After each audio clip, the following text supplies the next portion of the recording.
Yuk langsung lanjut aja. Oke Bu, makasih. Ini anak-anak tapi masih 4 ya? Apa? Gak apa-apa. Mereka akan cepat menyesuaikan.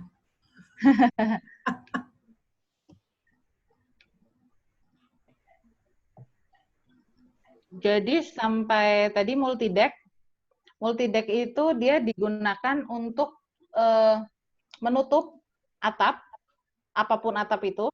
Widespan bisa sangat diuntungkan karena dengan permukaan yang panjang gitu, memanjang, maka multideck nggak terlalu banyak potongan-potongan antar decknya. Soalnya kalau misal pakai apa namanya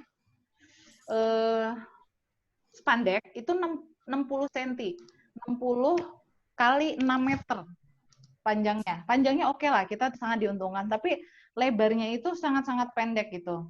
Jadi, 90.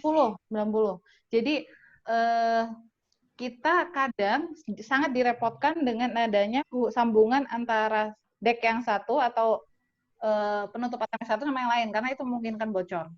Gitu. Ada yang perlu dibahas nggak ya dari sini? Oke. Nomor 3 ini, itu namanya rafter stay. Jadi antar rafter itu dihubungkan antar si balok itu dihubungkan sama rafter stay ini. Dia fungsinya adalah untuk bisa membantu si rafter saat dia menahan jadi dia butuh kekakuan gitu si rafter ini. Jadi ditambah kekakuannya supaya nggak terjadi guling atau torsi. Lalu ada apa lagi? Kolom stiffener. Nah ini, kolom pun antar kolom yang satu sama yang lain biasanya dia ada stiffener namanya. Jadi ada pengakunya. Dia kayak plat yang dipakai untuk menghubungkan area yang ini sama yang ini. Karena dia kan bentuknya tuh H-beam.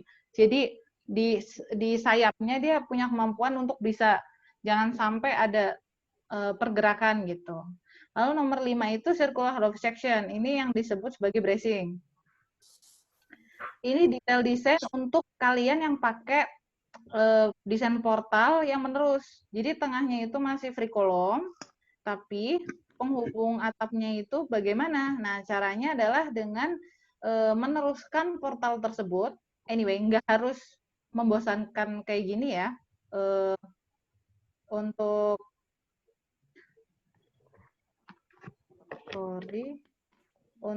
apa namanya?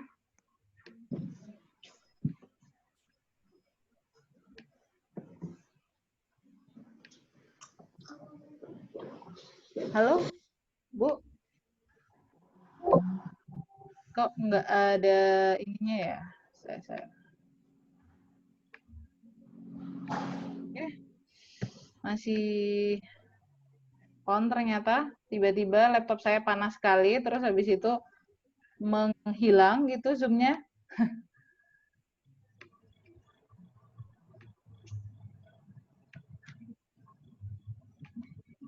Saya perlu share screen lagi kayaknya. Sebentar ya.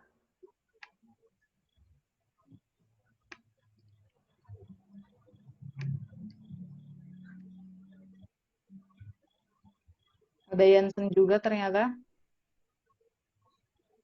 Ada Jensen, ada nggak tahu Kenny ikut gabung nggak? Soalnya anak-anak tugas akhir nih tentang lebar. Wih. Mereka udah lulus kan, Bu? Udah mestinya ya, dulu sama Pak siapa? Ada Melisa. Pak Aryadi. Pak Riyadi. Pak Riyadi. Itu anunya, suhunya bentang lebar itu. Saya agak error sih, Bu. Nggak bisa share screen lagi, nggak ada ikonnya. Nggak ada ikonnya. Keluar nggak bisa, Bu. ini tantangan. Ini yang kelihatan nama saya, ini nih. Wah, bisa gemes banget kelihatan ini. Ini sambungan ya, betul nggak? Saya ya, Bu, ini ya? Oke. Udah, Bu? Oh, udah, oke, sip. Nah. Oh iya, Bu, harus stop share dulu. Ini ya. Nah, lanjut lagi. Jadi sambungannya itu bisa jadi sangat-sangat lebar dengan cara sambungan yang seperti ini. pasti fabricated yang jelas. Jadi banyak opsi untuk bisa membuat bangunan kita tuh bentangnya sangat-sangat lebar, berarti very very wide gitu. Example of design. Jadi kita udah tahu banget kalau portal frame itu adalah struktur paling simple karena hanya terdiri dari kolom sama balok. Baloknya bisa dimodifikasi, bisa dihybrid, kalian tahu juga. Dan kadang arsitek itu penasaran banget sama yang namanya dimensi. Padahal kita nggak calculate. Jadi ada banyak banget bocoran atau kalkulasi yang udah dilakukan sama para ahli yang di-share. Saya bisa share juga, nanti ada Excel-nya yang bisa digunakan untuk masukin dimensi, lalu keluar dimensi bangunan kalian, lalu keluar ukuran bajanya, seperti itu. Ada yang bayar, ada yang free, saya ambil yang free. Lalu ini adalah elastic analysis. Jadi kalau yang tadi belum join di awal, elastic analysis adalah perhitungan minimum untuk sebuah struktur bisa menahan gaya. Jadi elastik itu adalah kemampuan sebuah struktur untuk bisa menahan gaya. Kalau misalkan hitungannya itu elastik, berarti at least dia bisa menahan gaya. Tapi ada yang namanya plastic analysis. Plastic analysis adalah perhitungan maksimum supaya sebuah struktur bisa benar-benar apapun yang terjadi tuh bisa masih berdiri gitu. Nah, kalau para structural engineer biasanya bikin pertama elastic analysis, lalu disesuaikan sama anggaran, dana, lalu kalau misalkan dananya hanya cukup untuk elastik ini, maka yang dibangun adalah elastic analysis ini. Tapi kalau misalkan maunya plastik dan dananya ada, maka yang dibangun adalah plastic analysis gitu. Lalu di contoh yang saya akan berikan itu hanya ada perhitungan gaya gravitasi, tidak ada gaya lainnya. Misalkan gaya gempa bumi gitu kayak di Indonesia nggak ada, tapi kalau di Indonesia harus diperhitungkan. Nah, ini contohnya.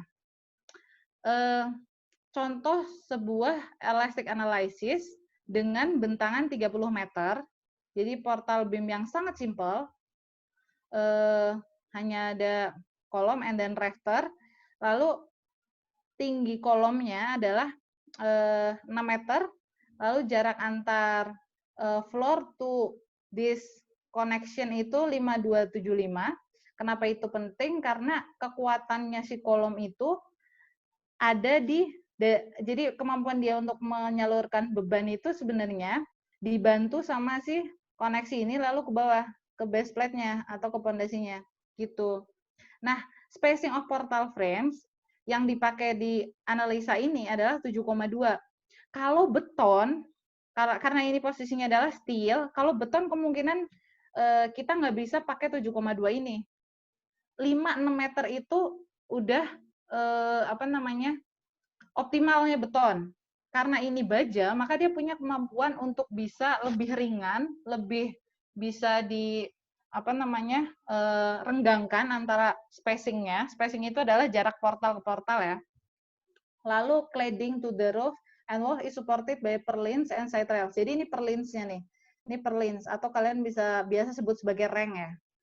Nah, purlin atau rengnya itu jaraknya berapa? Karena ini kita pakainya adalah materialnya itu adalah metal biasanya karena dia sangat ringan dibandingkan nggak mungkin genteng gitu kan. Jadi metal sheet atau atap lembaran itu kita biasa pakai 1500 mm sampai 1800 mm. Anyway, ini adalah penggunaan multi deck ya. Kalau kita misal pakai secara Indonesia punya biasanya spandek bisa jadi lebih kecil. Misal 1,2 sampai 1,5 bisa jadi. Tapi karena ini pakai multi deck, dia bentangannya lebih lebar gitu. Lalu ada the side rails are provisionally located at intervals of no more than 2000. Jadi side rails yang saya bilang tadi di awal itu adalah railing yang dia bisa dibilang sebagai plan bracing. Jadi side rails ini pengganti bracing yang diagonal, itu salah satu jenis dari bracing yang diagonal, dan biasanya dia ditempatkan tidak hanya di satu titik, tapi di beberapa titik, itu untuk mengaku antar kolomnya. Lalu ini desainnya, desainnya harusnya potongan kalian kayak gini. Lalu belum begitu, belum begitu detail bahkan kalau yang gambar ini. Lalu Venus Tas. Saya hanya ingin menekankan di sini bahwa bentukan portal itu adalah bentukan yang sangat-sangat bisa dimodifikasi, dan sudah dijelaskan di pertemuan kedua kalau nggak salah, bahwa portal itu bisa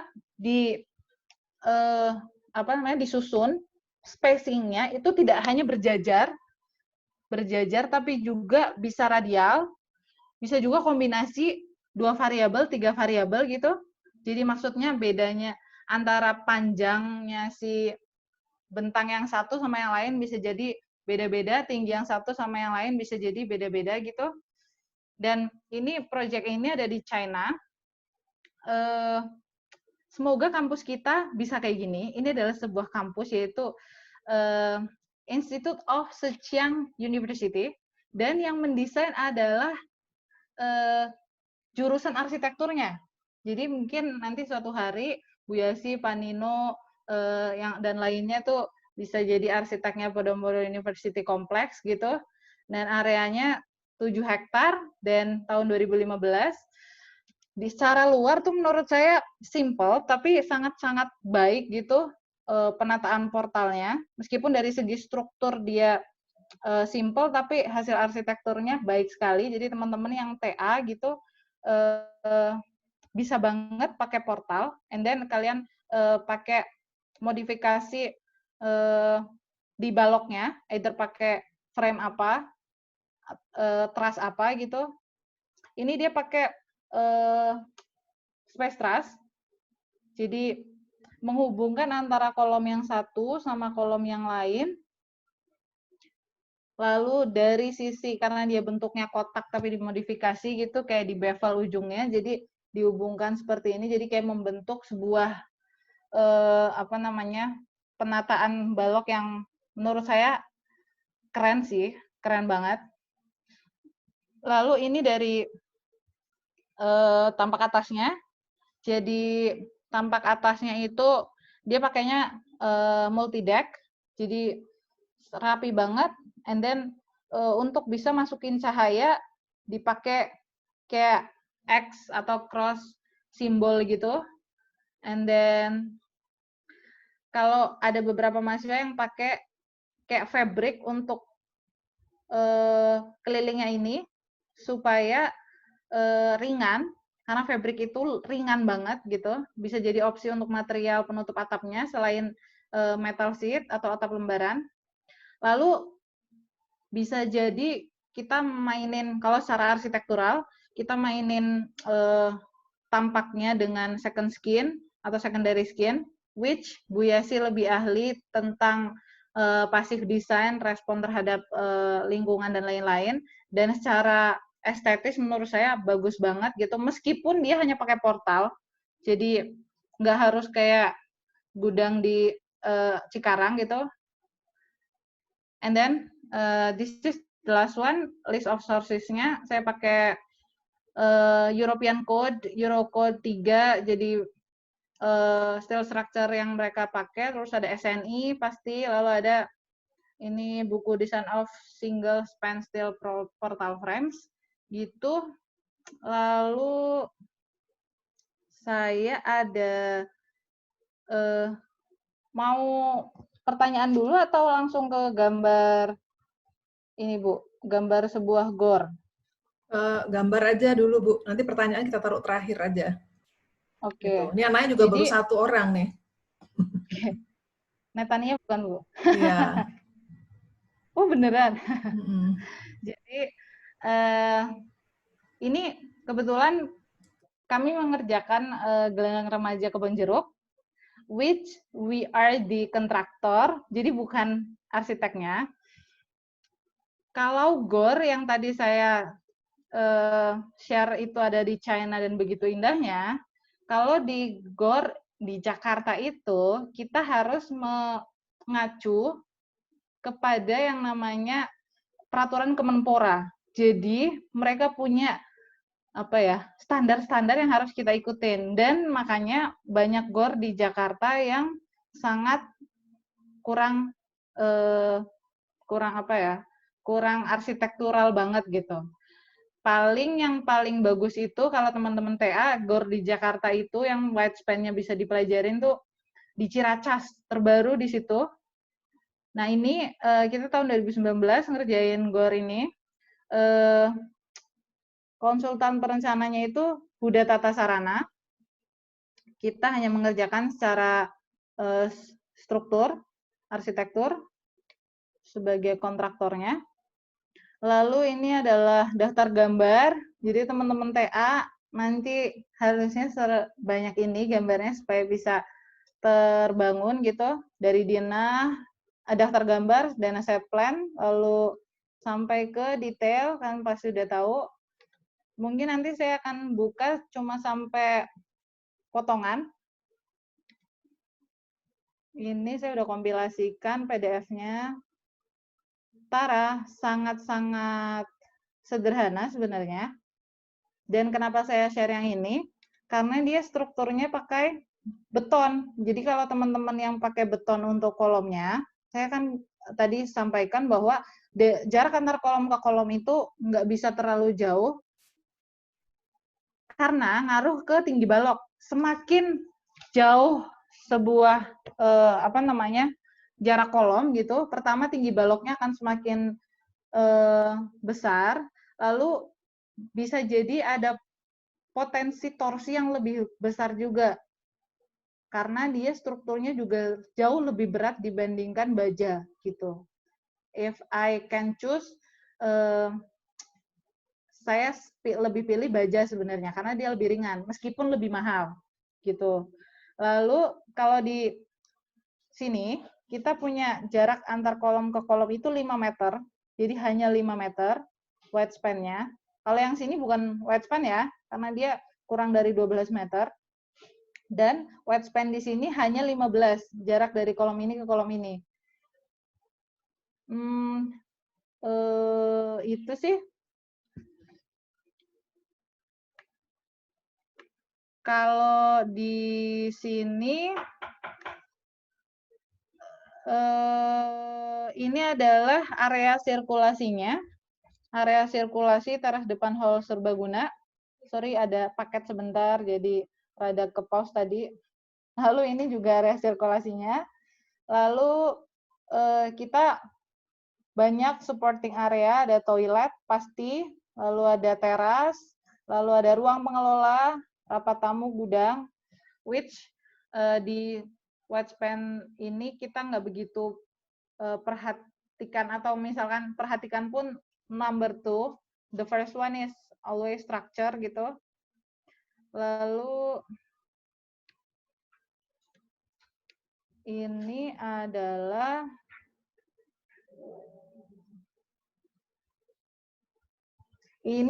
denah lantai 2-nya. Jadi digunakan untuk lapangan basket dan ukurannya sekian, 15 kali 28. Lalu dan kalau kalau bikin GOR itu pasti banyak hal yang kita harus diskusi sama otoritas terkait, yaitu Kemenpora. Bahkan kalau catnya segala macam udah ditentuin supaya nggak licin dan sesuai ketentuan mereka. Lalu apalagi?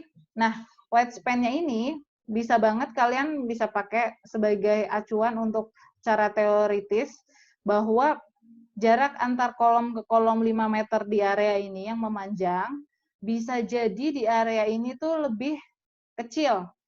Karena pertama, dia adalah beton atau sama.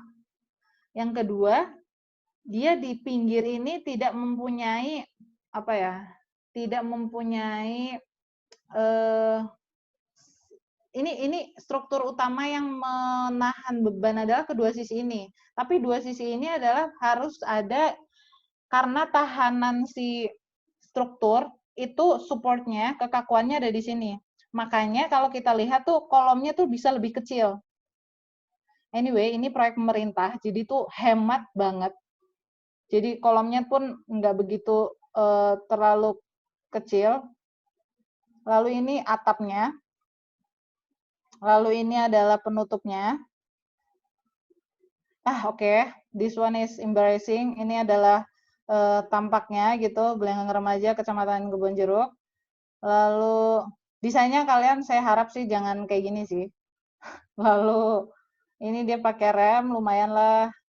Ini kayak mahkota raja. Lalu oke, ini potongannya. Potongan arsitektural, of course. Ini dari kuda-kuda, terus ada apa namanya, area tribunnya, lalu di lantai 1 untuk aksesnya. Lalu ini adalah potongan 2-nya untuk tribun. Lalu white span-nya dia pakai apa namanya, flat truss. Lalu ini rencana lantai. Mungkin itu kalau struktur yang menurut saya lebih penting untuk hari ini. Yang bikin gambar ini adalah Huda Tata Sarana, tapi kami gunakan untuk membangun GOR tersebut. Ini ada dia biasanya di awal tuh selalu ada apa namanya,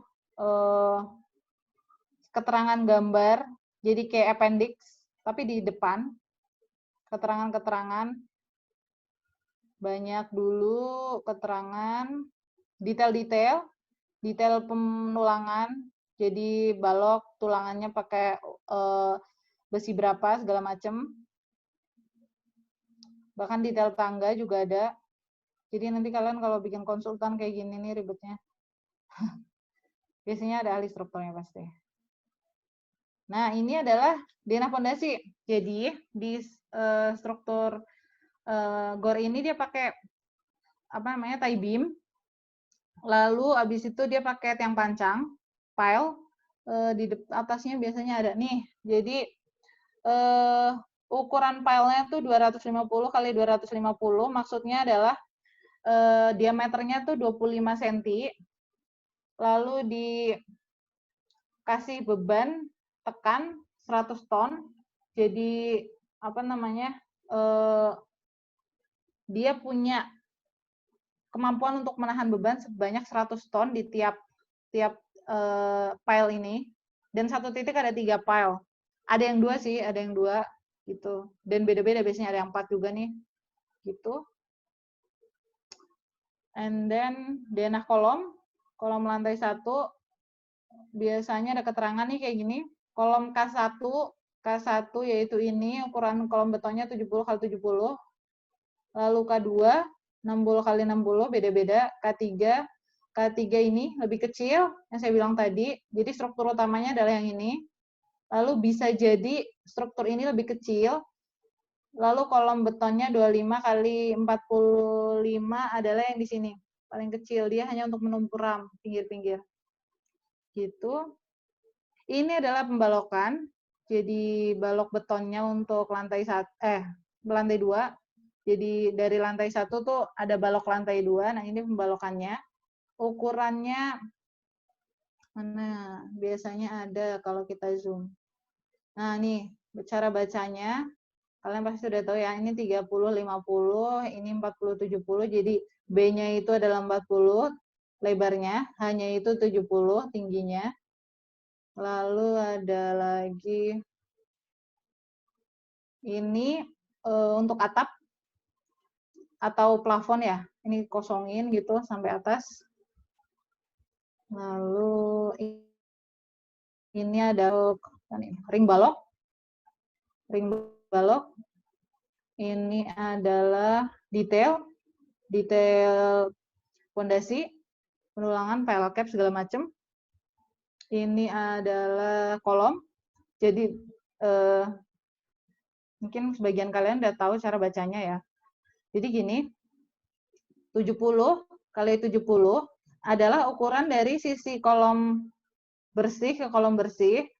Lalu ini adalah yang namanya sengkang. Sengkang itu ring, kalau kita di lapangan biasanya ring. Yaitu untuk tulangan yang difungsikan untuk mengikat si apa namanya? Si batang-batang vertikal. Lalu ini adalah tulangan dalamnya. Jadi dia bersisian satu sama lain gitu. Lalu ini bacanya apa namanya? Diameter 25, jumlahnya 28. Jadi di sini itu ada 28 apa namanya? Titik, 28 titik atau maksudnya batang-batang vertikal dengan diameter bajanya itu 25 gitu. Lalu apa lagi ya? Ini penulangan baloknya. Jadi di sini 4D19 di balok sebelah sini berarti ada 4 besi atau baja dengan diameter 19. Diameter 19 mili maksudnya ya. Nah, cara bacanya kayak gitu, harus tahu banget. Kita harus tahu banget cara bacanya. Ini balok-balok, mungkin itu palingan kita butuh. Nah, ini nih. Jadi, aduh, sorry. Ini adalah potongannya. Potongan dari gor ini, potongan struktur itu yang diharapkan adalah pasti ada dimensi supaya kita bisa tahu the whole structure. Lalu harus ada pile lantai, berapa dia dari lantai floor to floor-nya. Kalau yang terakhir berarti floor to upper apa namanya? Surface ini, balok ini. Lalu ini ada truss. Truss-nya bentuknya dia seperti ini. Tuh. Lalu karena kami hanya kontraktor penerima lelang, jadi kita untuk trustnya kita ada subkonnya. Lalu ini bentukannya, which is jelek gitu. Kalian harusnya bisa lebih baik gitu. Tapi kita bisa belajar dari sini. Nih, dia pakai atapnya tuh tingkalum, jadi seng biasa, tapi dia menyesuaikan sama bentukan lengkungnya gitu. Lalu ada boarding pipanya, pipa atasnya itu 2 inch, 3,9 mm tebalnya. Jadi tebalnya si boarding itu dia 3,9 mm si pipanya itu. Lalu apa lagi? Ini adalah denah atap bajanya. Nah, ini ada bracing yang saya bilang tadi, biasanya nggak di semuanya pakai bracing.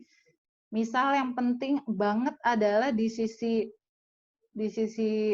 pinggirnya, tepinya, lalu tengah biasanya, karena ini mungkin, tapi di sini enggak, karena dia buat hemat, efisiensi. Karena di ujung-ujungnya keliling sudah ada. Ini adalah detail-detailnya, ukuran-ukuran bracingnya dan beda-beda dia, tergantung si konsultan struktur maunya kita kayak gini, oke kita lanjutin kerjain. Udah potongan, selesai, rem, berarti sudah, mungkin gitu Bu.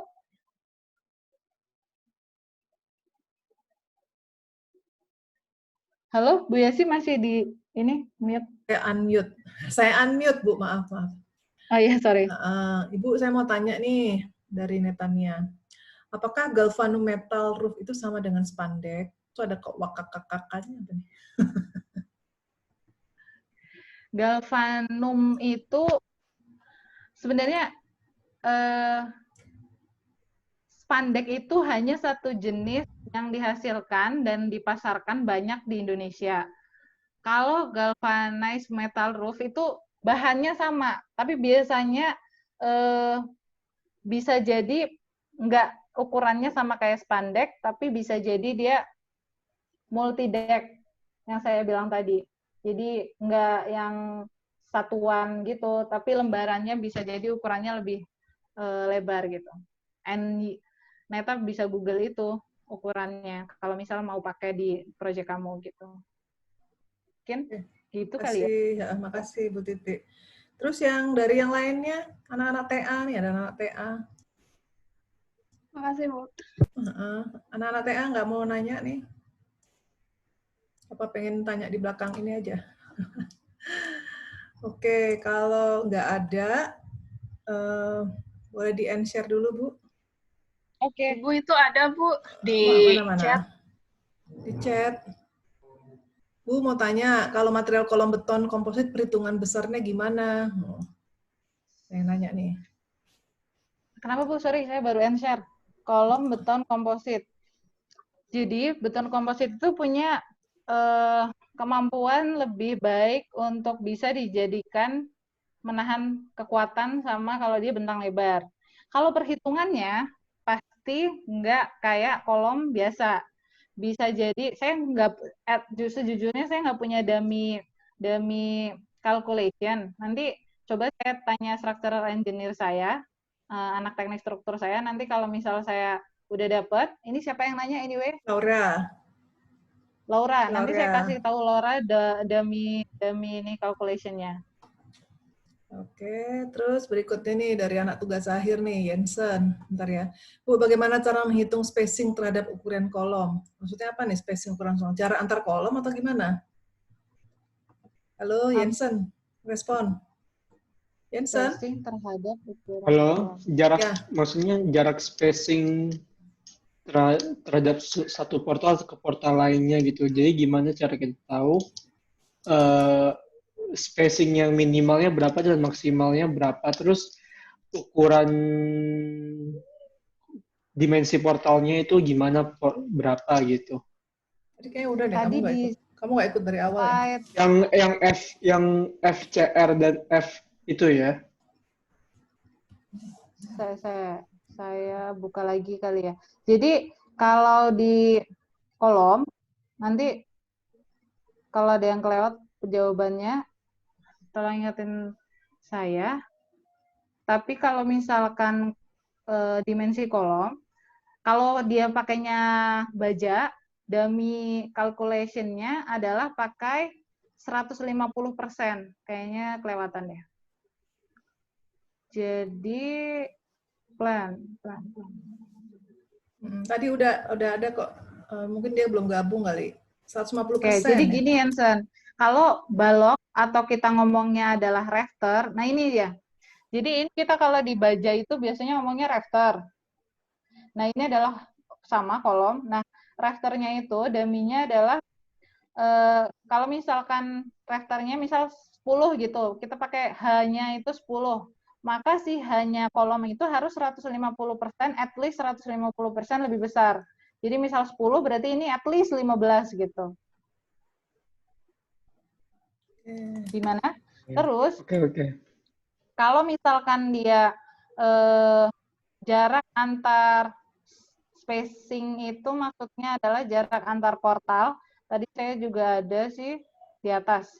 Jarak antar portal ini, base spacing ini, kalau dia baja, itu kita bisa pakai misal di atas 6 masih bisa, 7, 8, itu saya masih temuin. Dengan bentang yang mungkin 36 sampai 40 itu masih bisa. Kalau dia baja. Tapi kalau beton, itu dia punya potensi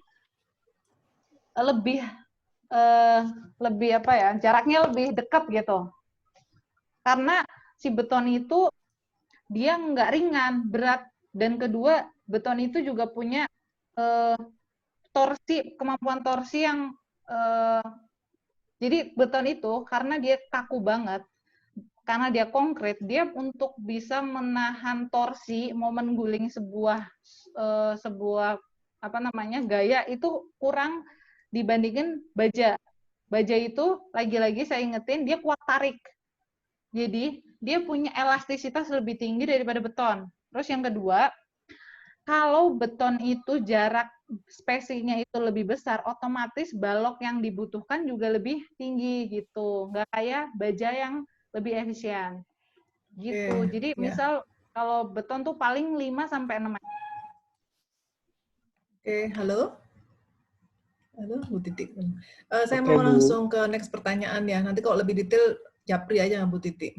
Oke, betul. Apakah setiap ini soalnya waktu tinggal 4 menit lagi. Apakah sebaiknya setiap grid harus ada bracing?